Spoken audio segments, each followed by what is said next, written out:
হাজির হয়ে গেলাম আলু পুরি রেসিপি নিয়ে। আপনারা সবাই তো ডাল পুরি খেয়েছেন, কিন্তু মজাদার আলু পুরি রেসিপিটা যদি আপনারা একবার তৈরি করে খান তাহলে দেখবেন কতটা টেস্টি। তখন ডাল পুরি থেকে আলু পুরিটাই হবে সবথেকে বেস্ট। আর এই আলু পুরিটা কিন্তু খুবই ফুলকোভাবে আমি তৈরি করে দেখিয়েছি এবং বিভিন্ন টিপস সহ শেয়ার করেছি। আশা করছি আজকের ভিডিওটা তোমাদের খুবই ভালো লাগবে। চলো দেখে নেওয়া যাক রেসিপিটা।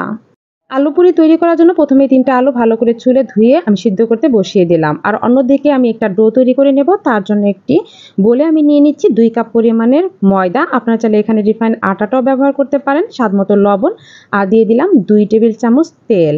আর 2 কাপ ময়দার জন্য 2 টেবিল চামচ তেল দিলেই পারফেক্ট হবে আমার কাছে মনে হয়। ভালো করে হাত দিয়ে মাখিয়ে এখন নর্মাল তাপমাত্রা পানি দিয়ে অল্প অল্প পানি দিয়ে আমি একটা সফট ডো তৈরি করে নেব। এই ডোটা একেবারেও টাইট হবে না, আবার একেবারেও নরম হওয়া যাবে না। হাত দিয়ে ভালো করে আমি ডোটা একদম কমপ্লিট করে নিলাম। আর উপরে একটু সয়াবিন তেল লাগিয়ে আবার একটু মুথে নিয়ে আমি এটা রেস্টে রেখে দেব।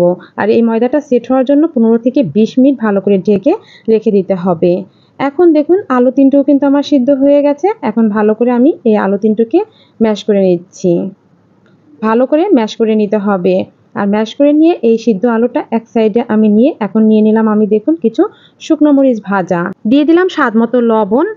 এখন হাত দিয়ে ভালো করে শুকনো মরিচটা ভেঙে নেব। তোমাদের যদি বন্ধুরা বেশি ঝাল লাগে হাতে তাহলে এটা হ্যান্ড গ্লোভস ব্যবহার করে নেবে। এখন ভালো করে ভেঙে নিয়ে এখন দিয়ে দিলাম আমি এখানে পেঁয়াজ বেরেস্তা।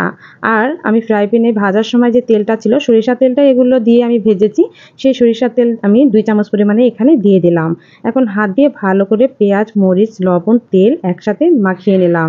দিয়ে দিচ্ছি কিছু ধনেপাতা কুচি। বন্ধুরা তোমরা যদি এই আলুর পুরে ধনেপাতাটা ব্যবহার করো দেখবা কি সুন্দর একটা সুঘ্রাণ বের হবে। সবশেষে দিয়ে দিলাম একটা ম্যাগির চাট মশলা।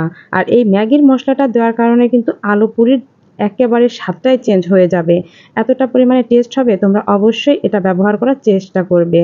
দেখো আমার আলুর পুরটা কিন্তু একদম রেডি হয়ে গিয়েছে। এখন এখান থেকে আমি কিছুটা পরিমাণে নিয়ে এরকম গোল গোল করে বানিয়ে রাখছি। আর এই গোল গোল করে বানিয়ে রাখলে দেখা যাবে কি বন্ধুরা আলুর পুরি তৈরি করার জন্য তখন আর ডো নিয়ে কোনো চিন্তা থাকবে না, ঝটপট নিয়েই তৈরি করতে পারবে। এজন্য আমি প্রথমে এগুলো সুন্দর করে তৈরি করে রেখে দিচ্ছি। সবগুলোই এভাবে আমি গোল গোল করে বানিয়ে নেব, তাহলে বোঝা যাবে কতগুলো পুরি আমি তৈরি করতে পারবো। অন্যদিকে ডোটাও কিন্তু আমার একদম কমপ্লিট। এখন আরও একটু ভালো করে হাত দিয়ে মুথে নিচ্ছি। আমার পুরি তৈরি করার জন্য এই ডোটা কিন্তু একদম পারফেক্ট হয়ে গিয়েছে বন্ধুরা, একেবারেই সফট একটা ডো তৈরি হয়ে গেছে। এখন আমি ছোট ছোট করে লেচি কেটে নেব। তবে আলু পুরি তৈরি করার জন্য লেচিগুলো কিন্তু একটু মোটা ধরনের হতে হয়, একেবারে পাতলা হবে না। একটু বড় বড় সাইজ করে আমি প্রথমেই সবগুলো লেচি কেটে জমা করে রাখছি। লেচি কেটে নিয়ে একটা লেচি এরকম নিয়ে আমি হাত দিয়ে চেপে নিচ্ছি পিঁড়ির উপরে। হাত দিয়ে এরকম চেপে চেপে ছড়িয়ে মাছ বরাবরে এখানে একটা আলুর পুর দিয়ে দিলাম। বন্ধুরা তোমরা দেখলেই বুঝতে পারবে যে কত সহজভাবে আমি আজকে আলু পুরিগুলো তৈরি করে নিলাম। এখন সাইড থেকে এরকম ময়দার অংশটা নিয়ে নিয়ে মাঝখানে আলুর পুরটা রেখে এরকম গোল আকৃতি করে নিতে হবে। তোমরা ভালো করে লক্ষ্য করো। এরপরে হাত দিয়ে একটু ঘুরিয়ে নিয়ে এরকম প্রথমেই রেখে দিতে হবে। এই যে আমি আলুর পুরি তৈরি করার জন্য মাঝখানে আলুর পুরটা দিয়ে এরকম সবগুলো প্রথমেই তৈরি করে নেব। এতে করে কিন্তু বন্ধুরা আলুর পুরটা ভালোভাবে সেট হতে পারবে।